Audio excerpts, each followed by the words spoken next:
گھر تباہ کرنے کے بعد فلسطینیوں سے ان کی زمین بھی چھیننے کا منصوبہ۔ ٹرمپ بھی نیتن یاہو کی دہشت گردانہ ذہنیت کے حامی۔ غزہ کی پٹی پر قبضے کا اعلان کر دیا، کہا غزہ کا مالک امریکہ ہوگا۔ بہت سے ممالک جلد ابراہم معاہدے میں شامل ہوں گے۔ ہزاروں معصوموں کے قتل۔ اسرائیلی وزیر اعظم کی وائٹ ہاؤس میں امریکی صدر سے ملاقات۔ ڈونلڈ ٹرمپ نے کہا فلسطینیوں کے پاس غزہ چھوڑنے کے علاوہ کوئی دوسرا راستہ نہیں۔ مصر اور اردن کو چاہیے کہ وہ فلسطینیوں کو قبول کریں۔ سعودی عرب اسرائیل سے تعلقات کے بدلے آزاد فلسطینی ریاست کا مطالبہ نہیں کر رہا۔ غزہ جنگ بندی پر مجھے امن کا نوبیل انعام ملنا چاہیے۔ اسرائیلی وزیر اعظم نے بتایا وہ امن چاہتے ہیں۔ نیتن یاہو بولے حماس کو مکمل تباہ کر دیں گے۔ ٹرمپ کے ساتھ مل کر یقینی بنائیں گے کہ ایران جوہری طاقت نہ بنے۔ فلسطینیوں کی کسی دوسرے ملک میں آبادی قبول نہیں۔ اقوام متحدہ میں فلسطینی نمائندے ریاض منصور کا رد عمل، کہا غزہ پر فلسطینیوں کا حق ہے۔ فلسطینی اپنے اصل گھروں کو واپس جانا چاہتے ہیں۔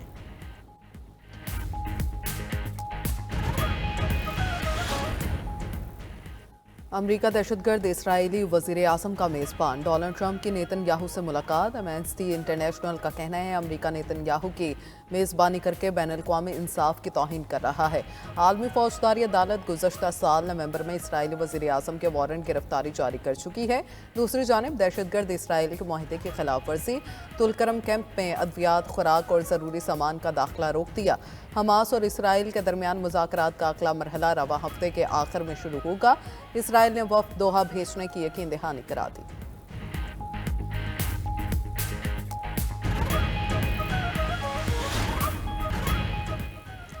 ملک میں دہشت گردی کا خاتمہ ہو چکا تھا۔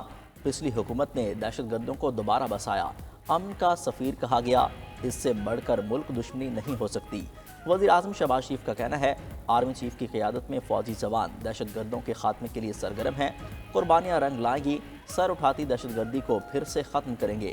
وزیر اعظم نے بیرون ملک مقیم پاکستانیوں کو ملک کا سفیر قرار دے دیا، کہا آپ ملک کا نام روشن کر رہے ہیں، آپ کے تمام مسائل حل ہونے تک چین سے نہیں بیٹھیں گے۔ شہباز شریف کا آج یوم یکجہتی کشمیر بھرپور طریقے سے منانے کا اعلان، کہا آزادی کی تحریک میں کشمیری بھائیوں کے شانہ بشانہ ہیں۔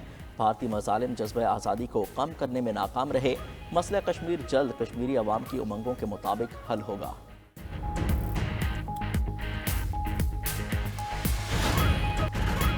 بھارتی فوج کے کھوکھلے بیانات ان کے مایوسی کا آغاز ہیں۔ کسی بھی مہم جوئی کا پوری طاقت سے جواب ملے گا، سپہ سالار جنرل عاصم منیر نے واضح کر دیا۔ آرمی چیف کی زیر صدارت کور کمانڈرز کانفرنس، بھارتی فوجی قیادت کے اشتعال انگیز بیانات خطے کے امن کے لیے سنگین خطرہ قرار۔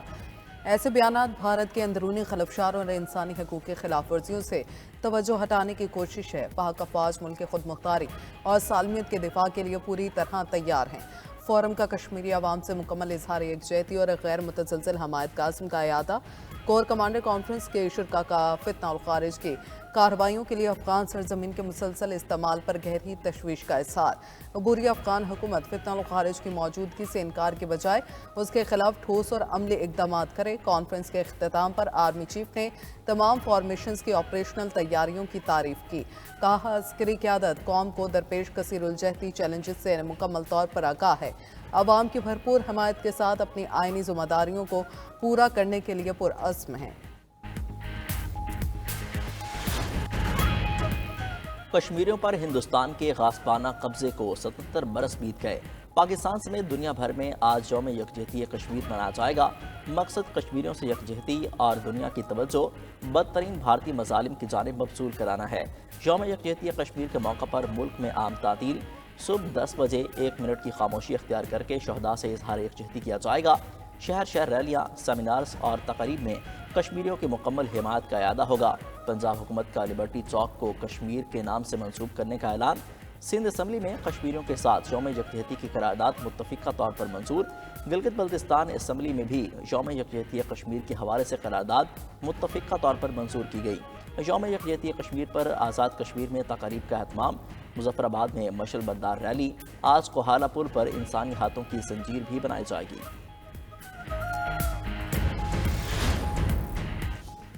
بھارتی اقدامات کشمیری عوام کے حق خود ارادیت کے انمنٹ جذبے کو دبا نہیں سکتے۔ صدر مملکت آصف علی زرداری کا پیغام، کہا بھارتی سیکیورٹی فورسز سیاسی کارکنوں اور انسانی حقوق کے محافظوں کے خلاف طاقت کا بے جا استعمال کر رہی ہے۔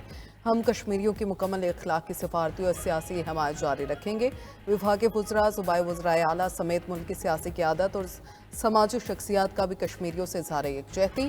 پاکستان کی مسلح افواج کا بھی کشمیریوں کے عزم اور دلیرانہ جدوجہد کو زبردست خراج تحسین۔ بیان میں کہا کہ کشمیر 1948 سے اقوام متحدہ کے ایجنڈے پر حل طلب مسئلہ ہے۔ بھارتی ظلم و بربریت کے مقابلے میں کشمیریوں کا اٹل عزم، ہمت اور جذبہ ان کی فتح کی نوید ہے۔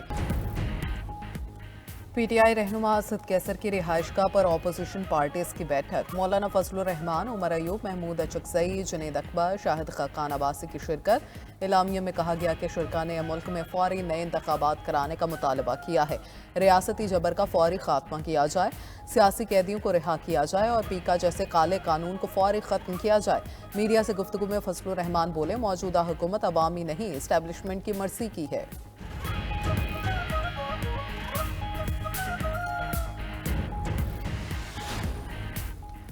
بانی پی ٹی آئی اور سزا یافتہ مجرم کی طرف سے کوئی خط نہیں ملا، نہ ہی اسٹیبلشمنٹ کی ایسے کسی خط کو پڑھنے میں دلچسپی ہے۔ سیکیورٹی ذرائع کا کہنا ہے تحریک انصاف نے خط لکھنے کے نام پر ایک اور ناکام ڈرامہ کرنے کی کوشش کی۔ اسٹیبلشمنٹ پہلے ہی یہ بات واضح کر چکی ہے، اگر تحریک انصاف کو کسی بھی معاملے پر بات کرنی ہے تو سیاستدانوں سے کرے۔ ادھر chairman P T I barrister Gohar نے کہا، بانی پی ٹی آئی کی جانب سے آرمی چیف کو لکھا جانے والا خط پڑھا یا دیکھا نہیں۔ Chairman P T I barrister Gohar کی میڈیا سے گفتگو، کہا کہ بانی پی ٹی آئی نے خط کے مدرجات خود پڑھ کر سنائے۔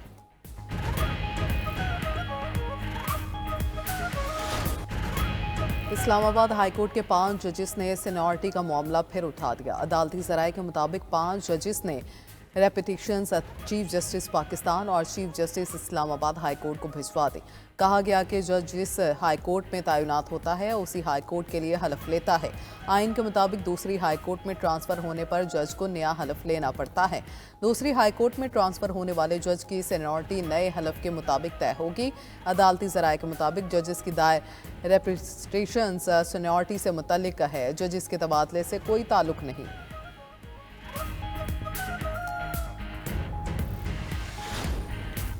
پیکا ترمیمی ایکٹ سپریم کورٹ اور سندھ ہائی کورٹ میں چیلنج کر دیا گیا۔ درخواست گزاروں کی پیکا ایکٹ میں کی گئی ترمیم قلعدم قرار دینے کی استدعا۔ سپریم کورٹ میں دائر درخواست میں سماعت کے لیے فل کورٹ تشکیل دینے کی بھی استدعا کی گئی ہے۔ سندھ ہائی کورٹ میں دائر درخواست میں موقف اختیار کیا گیا۔ پیکا ترمیمی ایکٹ میں جعلی یا جھوٹے مواد کی کوئی تعریف نہیں۔ پیکا ایکٹ آزادی اظہار رائے اور آزادی صحافت پر براہ راست حملہ ہے۔